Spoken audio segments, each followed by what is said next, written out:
वालेकुम दोस्तों, कैसे हैं आप सब? ठीक-ठाक हैं? Welcome to my channel. आज हम अपनी जावास्क्रिप्ट की पहली क्लास शुरू कर रहे हैं। हमारी जो है वो एचटीएमएल और सीएसएस की क्लासेस चल रही थी, लेकिन बच्चों की जो है वो रिक्वायरमेंट के ऊपर बच्चों की रिक्वेस्ट आ रही थी कि आप जो है जावास्क्रिप्ट के ऊपर भी वीडियोज़ बनाएँ, तो मैंने सोचा कि चलें जावास्क्रिप्ट के ऊपर भी जावास्क्रिप्ट की सीरीज़ जो भी है वो भी स्टार्ट करते हैं। एचटीएमएल भी हमारी साथ-साथ चल रही होगी और जावास्क्रिप्ट की वीडियोज़ भी आएँगी। अगर हफ़्ते के अंदर जो है वो 4 वीडियोज़ आएँगी, तो मतलब कि 2 एचटीएमएल और सीएसएस की होंगी और 2 जावास्क्रिप्ट की वीडियोज़ आएँगी। तो बेसिकली हम बात करते हैं कि जावास्क्रिप्ट क्या होती है? जावास्क्रिप्ट का क्यों हमें ज़रूरत पड़ी यूज़ करने की? जावास्क्रिप्ट है क्या? जावास्क्रिप्ट कब बनी? जावास्क्रिप्ट को किसने बनाया? ये सारी चीज़ें आज की हम इस क्लास के अंदर कवर करेंगे। तो बेसिकली जावास्क्रिप्ट एक ऐसी लैंग्वेज है जो वेबसाइट को ज़िंदा बनाती है। ज़िंदा से मुराद ये है कि जावास्क्रिप्ट एक ऐसी लैंग्वेज है जो वेबसाइट को इंटरैक्टिव बनाती है। मिसाल के तौर पे जैसे बटन क्लिक पर मैसेज आना, यानी कि अगर हम बटन क्लिक करते हैं उसके ऊपर कोई भी मैसेज आता है, फॉर्म में एरर दिखाना या पेज रीलोड किए बिना नया डेटा लाना, ये सब काम हम जेएस में करते हैं। इस वीडियो में हम जावास्क्रिप्ट का सिंपल इंट्रोडक्शन देखेंगे, समझेंगे कि जावास्क्रिप्ट क्यों ज़रूरी है और इसकी बेसिक सीखेंगे। तो बिना टाइम वेस्ट किए हम अपना जो है वो टॉपिक स्टार्ट करते हैं। सबसे पहले हम बात कर लेते हैं इंट्रोडक्शन ऑफ जावास्क्रिप्ट। सबसे पहले मैं यहाँ पर आता हूँ और यहाँ पर आने के बाद मैं यहाँ पर पहले ये मेरी 4 फाइलें बनी हुई हैं। यहाँ पर ये 4 वीडियोज़ मैंने अपलोड कर दी हैं अपने यूट्यूब चैनल के ऊपर। अगर आपने ये नहीं देखी तो प्लीज़ इनको देख लीजिएगा। बहुत इन्फॉर्मेटिव वीडियोज़ हैं एचटीएमएल, सीएसएस के बिल्कुल बेसिक से हम इनको लेकर चल रहे हैं। तो मैं यहाँ पर सबसे पहले अपना एक फ़ोल्डर बना लेता हूँ और इसका मैं नाम रख देता हूँ 001 जेएस, यानी कि ये हमारा जावास्क्रिप्ट का जो है वो सबसे पहली क्लास है। मैंने ये बना दिया और मैं इसके अंदर जो है फ़ाइल बना लेता हूँ एक, सबसे पहले इंडेक्स डॉट एचटीएमएल की, और इसके अंदर ही मैं एक दूसरी फ़ाइल बना लेता हूँ मेन डॉट जेएस की। आप डायरेक्टली जो है जावास्क्रिप्ट एचटीएमएल के अंदर भी यूज़ कर सकते हैं, उसका एक टैग होता है वो हम अब आगे पढ़ेंगे। और इसको जैसे मैंने आपको पहले बताया था कि अगर आप जैसे हमने सीएसएस को देखा था कि सीएसएस 3 तरह की होती है, इनलाइन सीएसएस, इंटरनल सीएसएस और एक्सटर्नल सीएसएस। एक्सटर्नल सीएसएस के अंदर हम क्या करते थे कि हम एक अपनी अलग फाइल बनाते थे और उनको एचटीएमएल के लिंक टैग के अंदर आकर हम उसको अपने सीएसएस की फाइल को कनेक्ट कर लेते। तो इसी तरह से हम जेएस को भी एचटीएमएल के अंदर भी लिख सकते हैं स्क्रिप्ट का टैग लगा के। लेकिन अगर हम ये चाहते हैं कि जेएस जो है जावास्क्रिप्ट जो है वो मैं एक अलग से फाइल बनाऊँ और उसके ऊपर मैं लिखूँ और उसके अंदर मैं लिखूँ, तो फिर हम जेएस की जावास्क्रिप्ट की एक अलग फाइल बनाते हैं और जो है उसको उसके अंदर इसको लिखते हैं। अगर हमें एचटीएमएल के अंदर भी कोई चीज़ें दिखानी है, मिसाल के तौर पर जैसे हम एचटीएमएल का कोई कोड वगैरह अपने ब्राउज़र के ऊपर दिखाना चाह रहे हों, या आगे-आगे जब हम चीज़ें पढ़ेंगे तो उसके अंदर एचटीएमएल और जावास्क्रिप्ट तो हमारी साथ-साथ चल रही होती है। फिर हम क्या करते हैं कि स्क्रिप्ट के अंदर हम आते हैं और स्क्रिप्ट के एचटीएमएल के अंदर सबसे नीचे आके, बॉडी के अंदर सबसे नीचे आके हम एक टैग लेते हैं जिसका नाम होता है स्क्रिप्ट। जब हम आगे यूज़ करेंगे तो मैं आपको बताऊँगा कैसे यूज़ होता है और कैसे करते हैं। स्क्रिप्ट का टैग लेके उसके अंदर एसआरसी लिखकर एट्रीब्यूट, तो हम जो है इस फ़ाइल को अपने को कर लेते हैं, लिंक कर लेते हैं एचटीएमएल के साथ। तो यहाँ पर हम सबसे पहले बात कर लेते हैं कि इंट्रोडक्शन ऑफ जावास्क्रिप्ट, कि जावास्क्रिप्ट का जो है वो बेसिक इंट्रोडक्शन जो है वो क्या है? तो देखो दोस्तों, जेएस यानी कि जावास्क्रिप्ट जो थी वो 1995 के अंदर ब्रेंडन केच ने बनाई थी। और इंटरेस्टिंग बात ये है कि इस जावास्क्रिप्ट को ब्रेंडन ईच ने सिर्फ 10 दिन के अंदर इसका पहला वर्जन बना दिया था। यानी कि आप ये कह सकते हैं कि जावास्क्रिप्ट जो है वो सिर्फ 10 दिन के अंदर बनकर तैयार हो चुकी थी। ब्रेंडन ईच ने बनाई थी 1995 के अंदर। ने ये बनाकर उसका पहला वर्जन जो है वो रेडी हो गया था। उस वक़्त नेटस्केप ब्राउज़र फ़ेमस था जो, और उनको एक ऐसी लैंग्वेज चाहिए थी जो वेबसाइट को ज़्यादा इंटरैक्टिव और पावरफुल बना सके। आज तो इसी वजह से इन्होंने जो है वो जावास्क्रिप्ट का यूज़ किया था, जावास्क्रिप्ट को बनाया था कि कोई ऐसी लैंग्वेज हो जो ब्राउज़र को जो है वो इंटरैक्टिव बना सके, उसको पावरफुल बना सके। उन्होंने जावास्क्रिप्ट को बनाया था और आज यही जावास्क्रिप्ट जो है पूरी दुनिया के अंदर पावरफुल प्रोग्रामिंग लैंग्वेज बन चुकी है। दोस्तों, जब जावास्क्रिप्ट का पहला वर्ज़न बना था, तो इसमें सिर्फ़ बेसिक चीज़ें थी।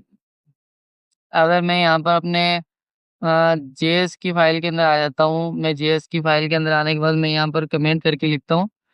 जब हमारे पास सबसे पहला फर्स्ट वर्ज़न, जब इसका फर्स्ट जो है वर्ज़न हमारे पास जब इसका आया था, यानी कि जब इसका फर्स्ट वर्ज़न लॉन्च हुआ था, तो इसके अंदर कोई ऐसी जे जो अभी मौजूदा दौर के अंदर जो जावास्क्रिप्ट चल रही है, इसके बनिस्बत फर्स्ट वर्ज़न जो था वो बिल्कुल बेसिक आया था। यानी कि उसके अंदर क्या-क्या चीज़ें थी, बिल्कुल बेसिक चीज़ें थी उसके अंदर, जैसे कि वेरिएबल्स थे, उसके अंदर फंक्शंस थे, लूप थी और थोड़ा-सा ब्राउज़र इंटरेक्शन था उसके अंदर। क्या-क्या चीज़ें थी उसके अंदर? सबसे पहले उसके अंदर क्या था, वेरिएबल्स थे और उसके अलावा जो है वहाँ पर उसके अलावा फंक्शंस थे, जो सबसे पहला हमारा अ, आया था। फंक्शंस के बाद वहाँ उसके अंदर जो है लूप्स थी। लूप्स भी हम पढ़ेंगे कि लूप्स क्या होती हैं और ये किस तरह से काम करती है, और थोड़ा बहुत इसके अंदर जो है वो ब्राउज़र को इंटरेक्शन बनाने के लिए, ब्राउज़र को इंटरेक्शन देने के लिए, ब्राउज़र को थोड़ा-सा इंटरफ़ेस इसका बनाने के लिए थोड़ा-सा इन्होंने वहाँ पर वो यूज़ किया था। इतना कोई लंबा जिस जो अब जावास्क्रिप्ट चल रही है वो हमारे पास नहीं थी। अच्छा, जब जावास्क्रिप्ट हमारे इसके फिर जब वर्ज़न आना स्टार्ट हुए और अब हम जो पढ़ रहे हैं जावास्क्रिप्ट, जो जो अभी हम पढ़ेंगे जावास्क्रिप्ट, जो अभी जो जावास्क्रिप्ट चल रही है मार्केट के अंदर, वो हमारे पास चल रही है ES6। कौन-सी चल रही है? ES, अगर मैं यहाँ पर कमेंट करके यहाँ पर लिख देता हूँ तो ES6। ES6 जो जावास्क्रिप्ट का वर्ज़न है वो मेरे पास यहाँ पर चल रहा है इस वक़्त।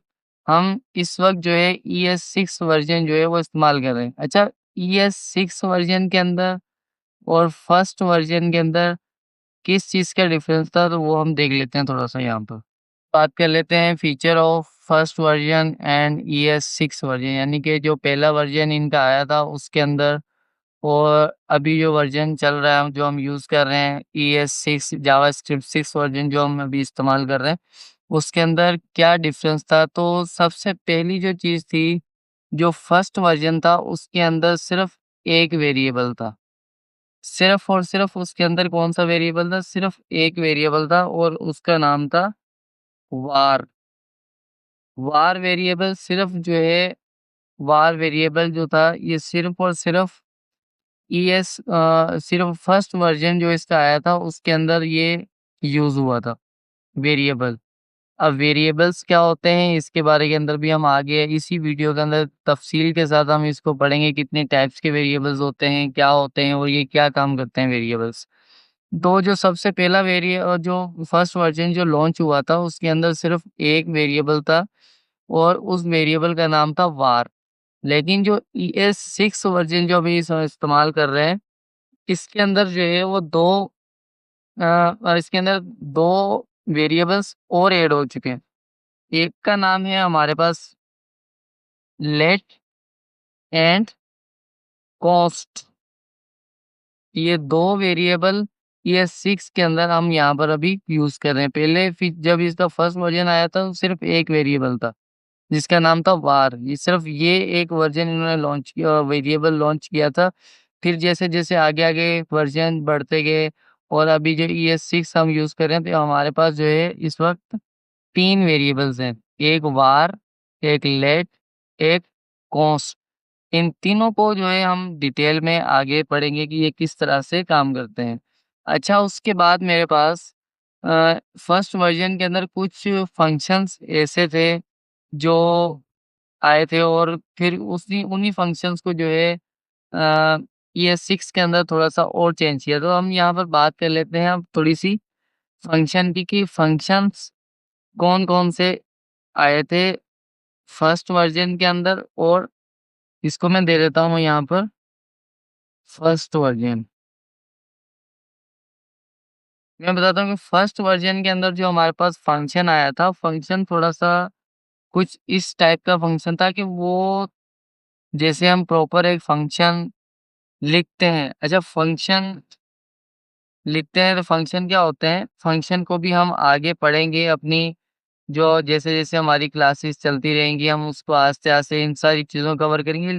बेसिक आपको इंट्रोडक्शन देने का मतलब सिर्फ़ एक ये है कि आपकी कॉन्सेप्ट क्लियर हो जाए कि सबसे पहले वर्ज़न के अंदर क्या चीज़ें आई थी, फिर आस्ते-आस्ते उनके अंदर कौन-कौन सी चीज़ें आई, फिर किस तरह से वो चीज़ें सारी की सारी चेंज होती गई और अभी हमारे पास जो है वो क्या चल रहा है। तो सबसे पहले हमारे पास फर्स्ट वर्ज़न के अंदर जो फ़ंक्शन था, वो एक जैसे फ़ंक्शन अभी नॉर्मल के अंदर जैसे बनते हैं फ़ंक्शन, बिल्कुल कोई उसके अंदर नहीं था। वो एक लंबा-सा, एक चौड़ा-सा जो है एक थोड़ा डिटेल के अंदर जो फ़ंक्शन एक जैसे हम बनाते हैं, एक उस टाइप का एक फ़ंक्शन था। जो मेरे पास एक फ़ंक्शन है और मैं इसको एक नाम दे देता हूँ, वेरिएबल दे देता हूँ फ़ंक्शन का, और मैं यहाँ पर रख देता हूँ ए और बी। मैं चाहता हूँ कि ए और बी को जो है मैं प्लस करवाना चाहता हूँ यहाँ पर। मैं ये चाहता हूँ कि ए और बी जो है ये क्या हो जाए यहाँ पर प्लस हो जाए। मैं बाहर आता हूँ, यहाँ पर आकर ब्रैकेट लगाता हूँ, यहाँ पर रिटर्न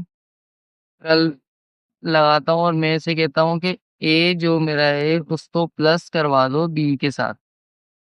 अब मैं नीचे आता हूँ और नीचे आने के बाद मैं यहाँ पर लिखता हूँ document dot right. Document dot right जैसे मैं यहाँ पर लिखता हूँ और मैं इसको अब देखिए मैं आपको बिल्कुल प्रॉपर एक तरीके के साथ समझाऊँगा कौन-कौन सी चीज़ें यहाँ पर जो है इसके अंदर। अच्छा, ये डॉक्यूमेंट डॉट राइट ये कर्ली ब्रेसेस के बाहर आएगा, यहाँ पर नहीं आएगा। तो मैं इसको यहाँ पर रख लेता हूँ और मैं आपको बताऊँगा कि कौन-कौन सी चीज़ें जो हैं यहाँ पर चेंज हुई थी फर्स्ट वर्ज़न के अंदर और लास्ट ये 6 वर्ज़न के अंदर क्या चीज़ चेंज थी। तो बिल्कुल गौर से वीडियो देखिए, बहुत ही इन्फॉर्मेटिव वीडियोज़ है, बेसिक से हम लेकर चल रहे हैं हर चीज़ को। तो मैं यहाँ पर लिख देता हूँ 5 प्लस 3 इज़िकल टू। अच्छा, मैं बाहर आता हूँ, ये इसको हम कहते हैं कॉनकैटिनेशन। ये भी हम आगे जाके पढ़ेंगे कि कॉनकैटिनेशन क्या होता है। ये सारी की सारी चीज़ें हम आगे इन सारी चीज़ों को हम कवर करेंगे, बिल्कुल प्रॉपर तरीके के साथ हम इन सारी चीज़ों को लेकर यहाँ पर चलेंगे। मैं यहाँ पर लिख देता हूँ 8 का मैंने लिखा और मैंने इसको बता दिया कि 5 और 3 को आपने जो है वो क्या करना है, ऐड करना है। अब जैसे ही मैं अपने ब्राउज़र की स्क्रीन के ऊपर जाता हूँ,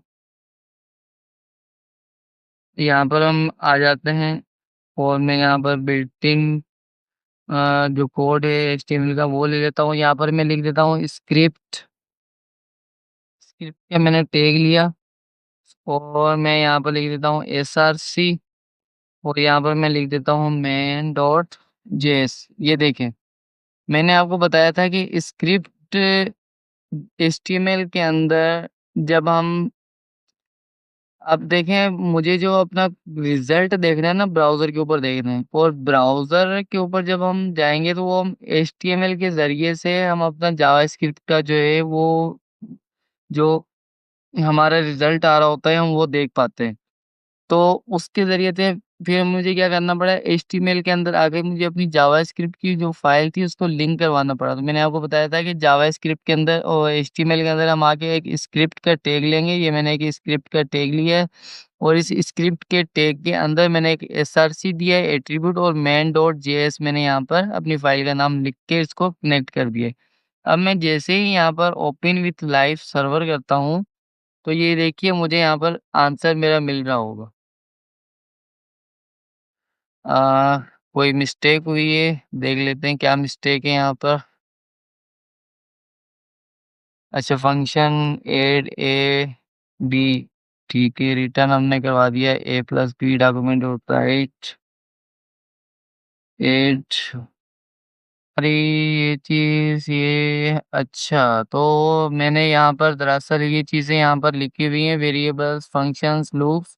तो मेरी जावास्क्रिप्ट जो है ना, ये इसकी वजह से नहीं चल पा रही। मैं इसको कमेंट करके वहाँ पर जाकर देखता हूँ कि मेरा जो स्क्रीन है वो अभी चल रही है या नहीं। तो ये देखिए, जैसे ही मैंने यहाँ पर किया 5, मैं इसको बंद कर देता हूँ, 5 + 3 = मेरे पास आंसर मेरा आ रहा है 8।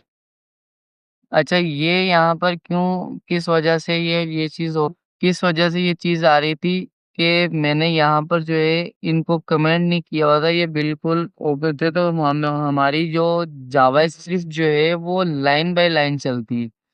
पहले ऊपर वाली लाइन, फिर उससे नीचे वाली लाइन, फिर उससे नीचे वाली लाइन, फिर उससे नीचे वाली लाइन। तो ये इनको मैंने कमेंट नहीं किया हुआ था। ये वेरिएबल, फंक्शंस, लूप्स, ये जावास्क्रिप्ट के अंदर यूज़ होते हैं। लेकिन हमने इनको किसी चीज़ के अंदर यूज़ नहीं किया हुआ था, ये इसी तरह पड़े हुए थे। इस वजह से जावास्क्रिप्ट जो है वो एरर दे रही थी, आगे चल नहीं पा रही थी। मेरा कोड जो है वो यहाँ पर था नीचे, लेकिन वो यहीं पर आगे जावास्क्रिप्ट रुक गई थी, वो आगे नहीं जा रही थी। इस वजह से हमारा जो रिज़ल्ट था वो हमें शो नहीं हो रहा था। इसको जैसे ही मैंने कमेंट किया तो मेरा जो कोड था वो मेरा रिज़ल्ट मेरा इसका शो हो गया। तो एक तो हमने देख लिया कि ये, अच्छा, ये वाला जो फ़ंक्शन था ना, ये आया था ईएस जो फर्स्ट वर्ज़न आया था उसके अंदर।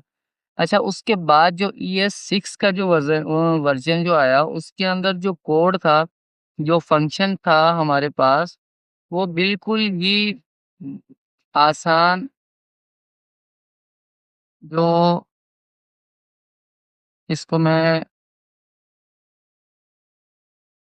था, तो वो क्या, जो वर्ज़न उसका था बिल्कुल ही एक आसान, और बिल्कुल अब आप इसके अंदर देखिएगा कि कौन-कौन सी चीज़ें जो हैं इसके अंदर ख़त्म होकर उस वर्ज़न के अंदर उन्होंने दी। जो हमारा कोड जो है वो बिल्कुल ही छोटा हो गया था। अब देखिए मैं यहाँ पर लिखता हूँ कॉस्ट, और यहाँ पर मैं ले लेता हूँ अ, यहाँ पर हम ले लेते हैं आइटम, या आइटम नहीं करते, मैं इसको कर देता हूँ सबट्रैक्शन। मैंने इसको बताया सबट्रैक्शन, और मैंने इसको बता दिया ए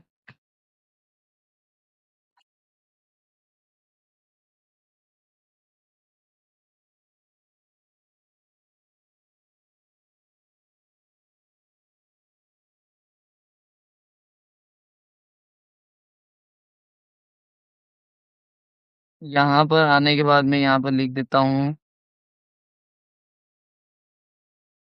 डॉक्यूमेंट डॉट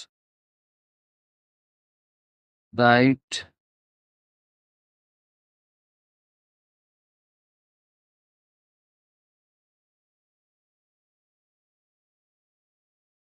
डॉट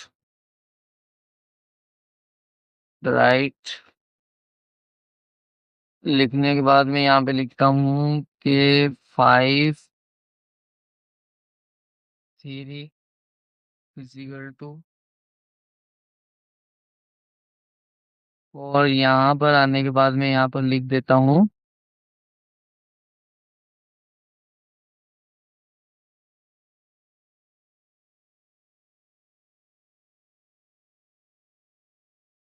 अब देखिए ये जो मेरा कोड है, इस फंक्शन का जो कोड है यहाँ से लेके यहाँ तक, और इस फंक्शन का जो कोड है यहाँ से लेके यहाँ तक, ये दोनों सेम टू सेम एक ही काम कर रहे हैं।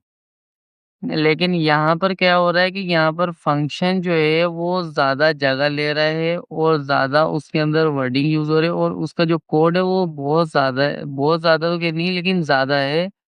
तो इस वजह से उन्होंने जो है वो चेंज करके इस फ़ंक्शन के अंदर रख दिया और इस फ़ंक्शन को हम कहते हैं एरो फ़ंक्शन। अच्छा, यहाँ पर इस फ़ंक्शन के अंदर हो क्या रहा है कि अगर आप देखें यहाँ पर एक फ़ंक्शन बनाया है और इस फ़ंक्शन के अंदर जो है हमने एक नाम दिया है इस फ़ंक्शन का ऐड और इसको जो है 2 आर्ग्यूमेंट्स दे दिए हैं, एक ए है और एक बी है। ये मैंने 2 इसकी दे दी है और मैंने इसको और मैंने बोला कि इसकी जो वैल्यू जो है वो आप रिटर्न करवा देना ए प्लस बी, यानी कि ए एक हम वैल्यू देंगे और एक बी देंगे। ए और बी जो वैल्यू होगी उसको आप क्या करना, उसको आप प्लस कर देना। अच्छा, ये हम वैल्यू कहाँ देंगे? ये हम वैल्यू देंगे यहाँ पर अपने पैरामीटर्स के अंदर, जहाँ पर हम अपना फ़ंक्शन कॉल कर रहे होंगे। तो मैंने यहाँ पे आया हूँ, मैं यहाँ पे आके लिखा मैंने डॉक्यूमेंट डॉट राइट और डॉक्यूमेंट डॉट राइट लिखने के बाद मैंने यहाँ पर लिख दिया ऐड। ऐड मैंने अपने यहाँ पर फ़ंक्शन कॉल किया और मैंने यहाँ पे लिख दिया 5 3। अब 5 चला जाएगा ए के अंदर और 3 जो है ये चला जाएगा बी के अंदर।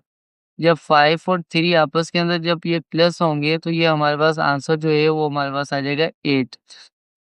इसी तरह से ये जो चीज़ है मेरे पास, ये भी चीज़ सेम टू सेम वही काम कर रही है, लेकिन इसके अंदर जो फ़ंक्शन का जो कोड है वो थोड़ा कम हो गया। सबसे पहले हमने यहाँ पर क्या किया है कि कॉन्स्ट का एक वेरिएबल लिया और उसका जो नाम रख दिया हमने सबट्रैक्शन। सब का नाम रख दिया और ए और बी हमने इसके अंदर भी ले लिया और इसको एक एरो फ़ंक्शन दे दिया। वो एरो फ़ंक्शन देने के बाद मैंने इसको जैसे हमने यहाँ पर आकर रिटर्न का एक वो कीवर्ड लिया था, वो फिर इसके अंदर हमने बताया तो हम इसको 1 लाइन के अंदर ही बता रहे हैं कि ए जो है उसके अंदर आपने क्या करना है माइनस कर देना बी को। फिर मैं यहाँ पे डॉक्यूमेंट डॉट राइट के अंदर आया और यहाँ देख रहे हैं आप कि मैंने यहाँ पर सबसे पहले ये लगाए थे डबल कोमा लगाए थे, फिर उसके बाद मैंने प्लस की सिंबल लगाई थी, उसके बाद मैंने लिखा था। यहाँ पर देखिए क्या हो रहा है कि हम डबल कोमा स्ट्रिंग नहीं लगा रहे बल्कि हम यहाँ पर स्ट्रिंग की एक दूसरी टाइप ले रहे हैं जिसका नाम है बैकटिक्स। ये बैकटिक्स लगा के यहाँ पर अगर हम काम करते हैं सेम टू सेम वही काम हो रहा है, लेकिन यहाँ पर क्या है कि हमें एक डॉलर का साइन लेके कर्ली ब्रेसेस लेनी पड़ती हैं। उसके अंदर हम सब लिखेंगे और 5 3 लिखेंगे तो हमारा यही का काम सारा का सारा जो भी हम जिस भी वैल्यू को जिसके साथ हम फंक्शनैलिटी ऐड करना चाहते हैं वो चीज़ उसके साथ परफॉर्म हो जाएगी। तो अगर हम जाते हैं अपने ब्राउज़र की स्क्रीन के ऊपर और मैं वहाँ पर जाकर देखता हूँ तो मेरे पास मेरा आंसर कुछ इस तरह से आ रहा होगा। अच्छा, मैं पहले एक-एक कोड करके आपको दिखा देता हूँ। सबसे पहले मैं जो है ये वाला कोड इसको मैं कर देता हूँ कमेंट।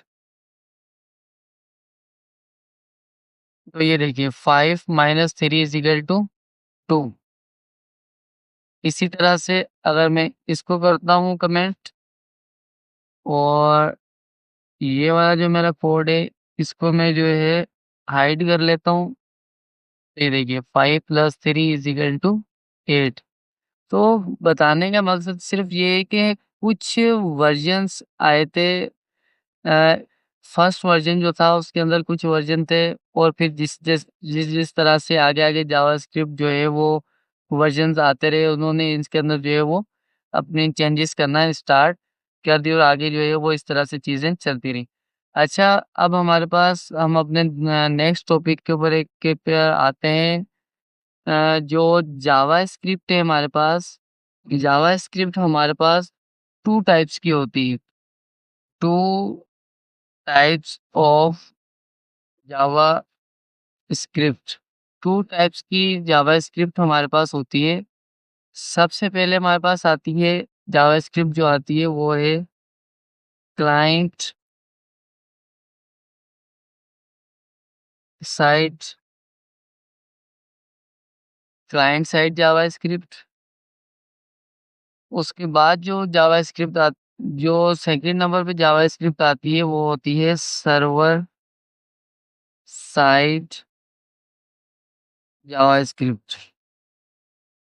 एक 2 टाइप्स की हमारे पास जावास्क्रिप्ट होती है, एक होती है क्लाइंट साइड जावास्क्रिप्ट और एक होती है सर्वर साइड जावास्क्रिप्ट। अच्छा, क्लाइंट साइड जावास्क्रिप्ट में और सर्वर साइड जावास्क्रिप्ट में क्या फ़र्क है? देखिए, क्लाइंट साइड जावास्क्रिप्ट जो है यानी कि हम इस तरह से कह सकते हैं, बिल्कुल आसान वर्डिंग के अंदर अगर मैं आपको समझाऊँ, आपके कॉन्सेप्ट बिल्कुल बिल्कुल क्लियर हो, आपकी कॉन्सेप्ट तो अगर मैं आपको आसान लफ्ज़ों के अंदर समझाऊँ कि ऐसी अगर हम अपने वेब पेज के ऊपर अगर हम अपनी वेबसाइट के ऊपर जाएँ और वहाँ पर जाने पर अगर हमें जावास्क्रिप्ट नज़र आ रही है, तो वो हमारी कहलाती है client side JavaScript.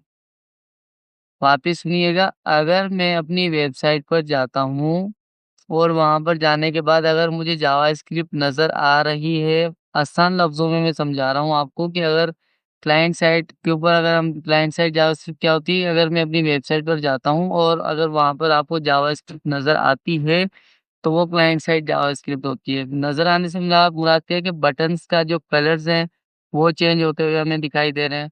Form validation होता हुआ हमें दिखाई दे रहा है और इसी तरह से एनिमेशंस चलती हुई नज़र आ रही हैं। तो ये सारी की सारी जो चीज़ें होती हैं, इसको हम कहते हैं क्लाइंट साइड जावास्क्रिप्ट। अगर हम बात करें सर्वर साइड जावास्क्रिप्ट की कि सर्वर साइड जावास्क्रिप्ट क्या होती है?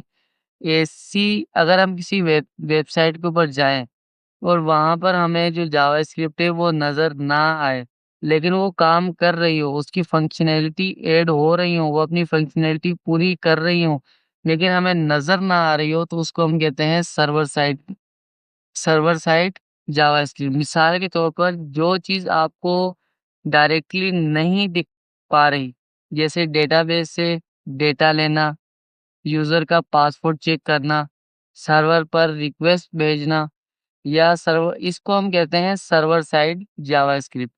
ऐसी वेबसाइट जहाँ पर आप जाते हो और आपको जाकर जावास्क्रिप्ट नज़र आती है, उसको हम कहते हैं क्लाइंट साइड जावास्क्रिप्ट।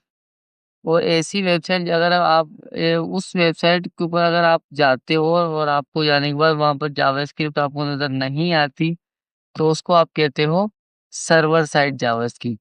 तो ये 2 टाइप्स की हमारे पास जो है वो जावास्क्रिप्ट होती है, एक क्लाइंट साइड जावास्क्रिप्ट और एक सर्वर साइड जावास्क्रिप्ट। अगर हम बात करते हैं अभी नीचे आते हैं, मैं यहाँ पर आ जाता हूँ और हमारा जो लास्ट टॉपिक जो हमारा है, जो हम पढ़ेंगे वो है हमारे वेरिएबल्स के वेरिएबल्स जो हैं वो क्या होते हैं? मैंने जैसे आपको पहले बताया था कि वेरिएबल्स जो हैं हम आगे इसी वीडियो के अंदर कवर करेंगे। वेरिएबल्स बेसिकली हमारे पास 3 होते हैं। एक होता है var, एक होता है मेरे पास लेट और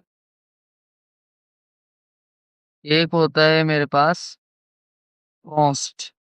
ये जावास्क्रिप्ट के अंदर ये 3 वेरिएबल्स होते हैं जिसकी वजह से हम अपना पूरा का पूरा कोड लिख रहे होते हैं जावास्क्रिप्ट का। अगर हमें कोई कोड लिखना होता है तो हम इन 3 वेरिएबल्स का यूज़ करते हैं। अच्छा var जो है ना var, ये अब ज़्यादातर जो है जावास्क्रिप्ट के अंदर यूज़ नहीं होता। var जो है ये ज़्यादातर यूज़ नहीं होता। वार जो है ये एक ग्लोबल स्कोप है। ग्लोबल स्कोप वेरिएबल है। ग्लोबल स्कोप वेरिएबल का मतलब है कि ये आपकी जावास्क्रिप्ट की हर पूरी कोड के अंदर अगर आप इस वेरिएबल को चलाना चाहो तो ये पूरा का पूरा वेरिएबल वो आपकी पूरी जावास्क्रिप्ट की कोड के अंदर रीअसाइन होता रहता है और वापिस रीडिक्लेयर होता रहता है। तो इस वजह से जावास्क्रिप्ट के जो डेवलपर्स हैं वो इस var का जो वेरिएबल्स है इसको बनाने में अवॉइड करते हैं क्योंकि इसके अंदर कोड के अंदर बग्स आने के जो है वो चांसेस बहुत ज़्यादा हो जाते हैं।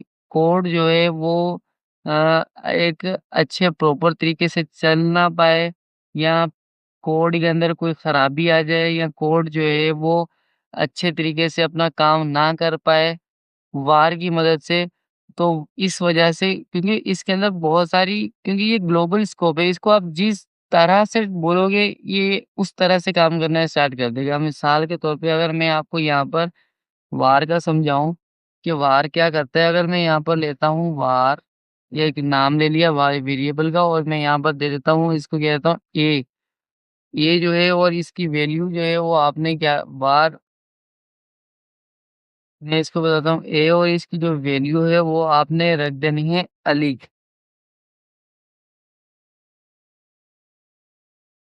मैंने ये रख दिया यहाँ पर। अब मैं नीचे आता हूँ, मैं आके वापस ले लेता हूँ var a, अ, और इसकी भी वैल्यू रख देता हूँ उस्मान। और मैं वापस आ जाता हूँ नीचे var a, इसकी मैं वैल्यू ले लेता हूँ जाकिर। तो ये मैंने अब वैल्यूज यहाँ पर ले ली हैं इसकी। अब देखिए क्या होता क्या है। अब मेरे पास एक वेरिएबल है जिसका नाम है var a, उसका नाम है अली। एक मेरे पास var a है, उसका नाम है उस्मान। एक मेरे पास var है, उसका कीवर्ड है ए, और उसको मैंने वैल्यू जो असाइन कर दी है वो मैंने क्या कर दी है, जाकिर। अब अगर मैं यहाँ पर डॉक्यूमेंट डॉट राइट लगाता हूँ, डॉक्यूमेंट डॉट राइट लगाता हूँ मैं यहाँ पर, और मैं यहाँ पर आकर लिखता हूँ ए, और मैं यहाँ पर आता हूँ, और मैं यहाँ पर आने के बाद आपको दिखाता हूँ अपना कोड।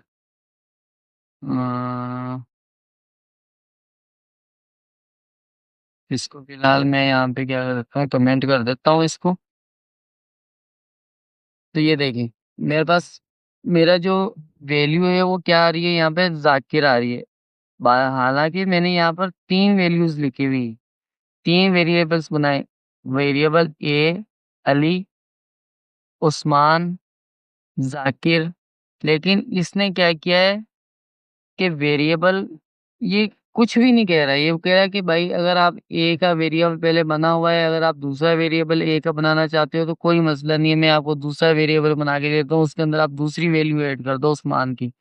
फिर अगर आप तीसरा बनाना चाहते हो तो आप तीसरा वेरिएबल बना दो, और उसके अंदर वेरिएबल के अंदर जो वैल्यू जो है वो आप एक दूसरी जो है वो असाइन कर दो। तो ये एक ग्लोबल स्कोप, यानी कि ये डेटा को कन्फ्यूजिंग के अंदर डेवलपर्स जो होते हैं वो अपने इस कोड को जो है, इस वेरिएबल को जो है वो यूज़ नहीं कर पाते ज़्यादातर।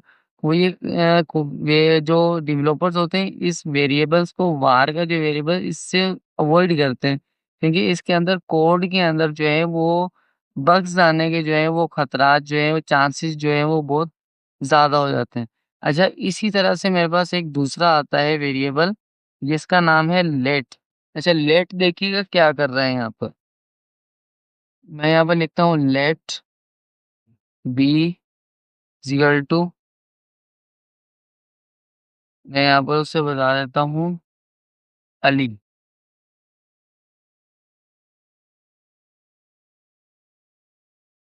अच्छा, मैंने यहाँ पे इसे क्या बताया, let B is equal to, और इसकी मैंने वैल्यू जो है वो असाइन कर दी अली के नाम से।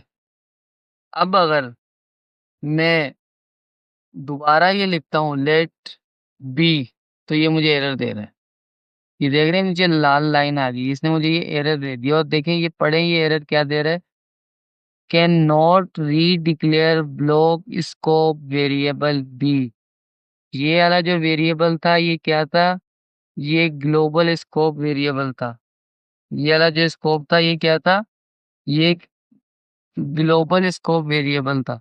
यानी कि ये एक ऐसा वेरिएबल था जो पूरे जावास्क्रिप्ट के अंदर यूज हो सकता है। वो कहता है कि भाई मसला नहीं है कोई भी, आप वेरिएबल ए का नाम दो, उसके अंदर दूसरी वैल्यू रख दो, फिर आप एक ए का नाम दे दो वेरिएबल का, फिर आप उसके अंदर फिर आप var लगाओ, और ए कीवर्ड दे दो, और उसके अंदर जो है आप जाकिर नाम रख दो। तो मैं इस पूरे के पूरे कोड को लेकर चलता रहूंगा। लेकिन लेट क्या करता है, लेट कहता है कि भाई आपने जो है पहले बी नाम का एक वेरिएबल यहाँ पर दिया हुआ है, आपने डिक्लेयर किया हुआ है, उसी नाम से दूसरा वेरिएबल बी नाम से आप री डिक्लेयर नहीं कर सकते।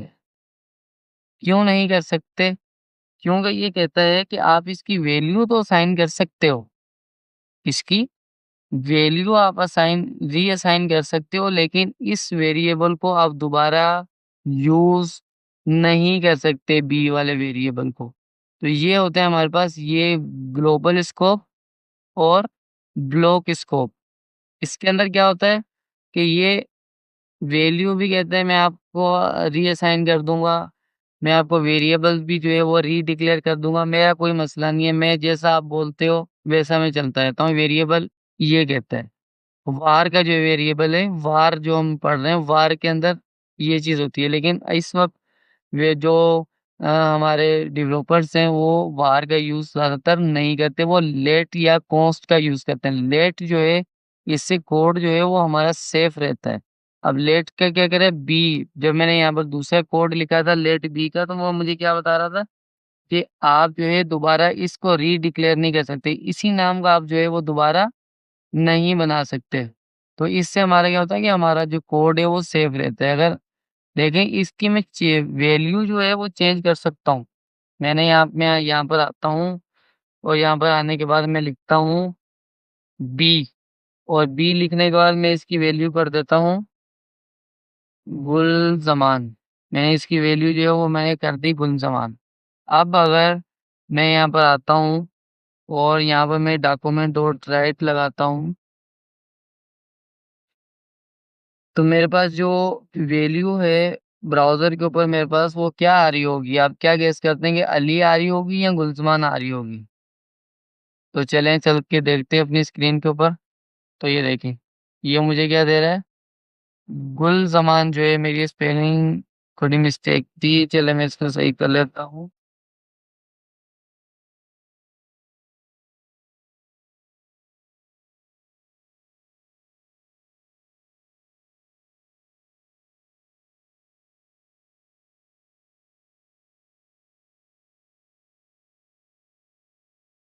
मैंने यहाँ पर लिख दिया गुलज़मान, और इसको जो है मैं यहाँ से क्या कर देता हूँ, कमेंट कर देता हूँ।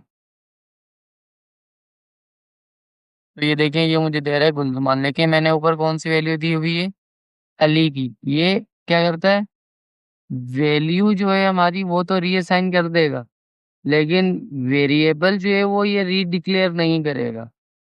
var क्या कर रहा था? var हमारे पास जो है ये कहता है कि मैं आपका जो वेरिएबल है वो भी रीडिक्लेयर कर दूँगा और जो वैल्यू है वो भी रीअसाइन कर दूँगा। मेरा कोई मसला नहीं है, जैसा आप बोलोगे मैं चलता रहूँगा, var ये कहता है। लेकिन लेट जो वेरिएबल है हमारे पास वो क्या कहता है कि आप एक दफ़ा अगर आपने किसी नाम से वेरिएबल डिक्लेयर कर लिया है, तो मैं उसको दोबारा रीडिक्लेयर नहीं करूँगा। उसकी आप वैल्यू तो रीअसाइन कर सकते हो। पहले आपने अली दी, उसके बाद आपने गुलशुमान दी, तो मैं जो है इसकी वैल्यू रीअसाइन कर दूँगा। जो आप लास्ट वैल्यू दोगे मैं वही वैल्यू रख दूँगा। लेकिन वेरिएबल जो है वो मैं रीडिक्लेयर नहीं करूँगा। लेकिन कॉन्स्ट ये इन दोनों से डिफरेंट है। कॉन्स्ट क्या कहता है, अगर मैं यहाँ पर आता हूँ, मैं इसे भी कमेंट कर देता हूँ। मैं नीचे आता हूँ और नीचे आने के बाद मैं यहाँ पर लिखता हूँ लेट कॉन्स्ट, और लेट नहीं लगाना मुझे यहाँ पे लगाना है cos C is equal to, मैं यहाँ पे वैल्यू ले लेता हूँ 7। मैंने वैल्यू ले ली यहाँ पर 7 की, कि मैं इसको बताता हूँ कि मेरा एक कॉस्ट का वेरिएबल है और उसके अंदर मैंने वैल्यू असाइन कर दी है 7 की। अब ये जो वैल्यू है ना कॉस्ट के अंदर जो मैंने वैल्यू दी है और जो मैंने वेरिएबल दिया है, ना ही तो मेरा ये वेरिएबल रीडिक्लेयर हो सकता है और ना ही मेरा जो है ये वैल्यू जो है मेरी रीअसाइन हो सकती है। यानी कि अगर हमने कोड के अंदर किसी वेरिएबल को या हमें अपने कोड को सिर्फ़ एक जगह पर फ़िक्स करके अगर हमें रखना हो, तो फिर हम इस्तेमाल करते हैं कॉन्स्ट वेरिएबल का। यानी कि ये क्या करता है कि जो हमारी जो वेरिएबल है उसको एक जगह पर रख देता है। वो कहता है कि ना मैं जो है वो वेरिएबल रीडिक्लेयर करूँगा और ना मैं जो है वो वैल्यू जो है वो रीअसाइन करूँगा। इसके अंदर क्या हो रहा था वार के अंदर वेरिएबल भी रीडिक्लेयर हो रहा था और वैल्यू भी रीअसाइन हो रही थी। लेकिन लेट के अंदर क्या हो रहा है कि वेरिएबल तो हमारा रीडिक्लेयर नहीं हो रहा, वेरिएबल तो डिक्लेयर एक ही है, तो वो सिर्फ़ एक ही रहेगा वेरिएबल। लेकिन इसकी वैल्यू जो है वो रीअसाइन हो रही थी। और कॉन्स्ट के अंदर आगे क्या हो रहा है, कॉन्स्ट ये कहता है कि मैं ना तो वेरिएबल रीडिक्लेयर करूँगा और ना ही मैं जो है इसकी वैल्यू जो है वो ये रीडिक्लेयर करूँगा, रीअसाइन करूँगा। तो ये कुछ थी हमारे पास।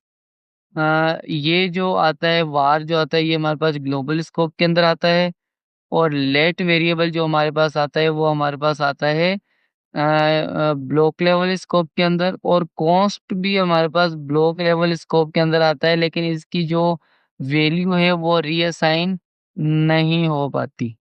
अच्छा, तो ये थी हमारे पास हमारी आज की क्लास, जिसके अंदर हमने जो है बेसिक जावास्क्रिप्ट का इंट्रोडक्शन पढ़ा है।